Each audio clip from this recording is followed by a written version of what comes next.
بسم اللہ الرحمن الرحیم۔ شیطان کے 15 دشمن۔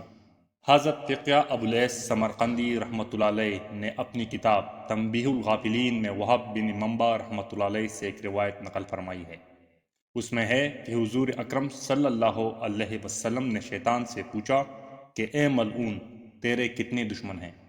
تو شیطان نے جواب دیا کہ 15 قسم کے لوگ میرے دشمن ہیں۔